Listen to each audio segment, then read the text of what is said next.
দেশের বাজারে সোনা ও রূপার দাম কমানোর ঘোষণা দিয়েছে বাংলাদেশ জুয়েলার্স সমিতি বাজুস। প্রতি ভরি সোনার দাম সর্বোচ্চ ৩,২৬৬ টাকা পর্যন্ত কমানো হয়েছে। এতে করে ভালো মানের সোনার ভরি কমে ২,৪৭,০০০-এর নিচে নেমে এসেছে। বুধবার যা ছিল ২,৫০,১৯৩ টাকা। নতুন এই দাম বৃহস্পতিবার সকাল ১০টা থেকে কার্যকর হয়েছে। সংগঠনটি জানিয়েছে, তেজাবি সোনার দাম কমে যাওয়ায় স্থানীয় বাজারে দাম কমানো হয়েছে। বেঁধে দেওয়া দাম অনুযায়ী সবচেয়ে ভালো মানের ২২ ক্যারেটের ১ ভরি সোনার দাম ২,৪৬,৯২৭ টাকা নির্ধারণ করা হয়েছে। এছাড়া ২১ ক্যারেটের প্রতি ভরি সোনার দাম ২,৩৫,৬৭১ টাকা, ১৮ ক্যারেটের প্রতি ভরি ২,০২,০২০ টাকা এবং সনাতন পদ্ধতির প্রতি ভরি সোনার দাম ১,৬৪,৫২১ টাকা।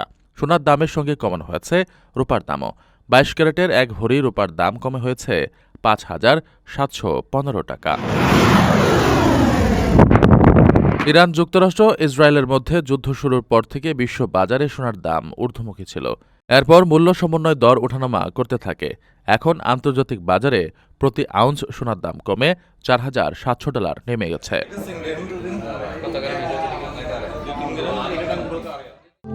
প্রবাসীদের জন্য নির্মাণ হচ্ছে দেশের প্রথম স্মার্ট সিটি, যেখানে থাকছে স্কুল, মসজিদ, হাসপাতাল, সুইমিং পুল, হেলিপ্যাড, পাঠাগার, জিম, সুপারমার্কেট, শিশু পার্ক সহ সকল নাগরিক সুবিধা। মাত্র ৩০ লাখ টাকা বিনিয়োগে মিলছে আকর্ষণীয় ফ্ল্যাট। প্লাটিনাম ইনভেস্টরদের জন্য ঢাকা বিমানবন্দরে ভিআইপি প্রোটোকল সুবিধা। বিস্তারিত জানতে যোগাযোগ করুন স্ক্রিনে দেয়া হোয়াটসঅ্যাপ অথবা ইমো নাম্বারে।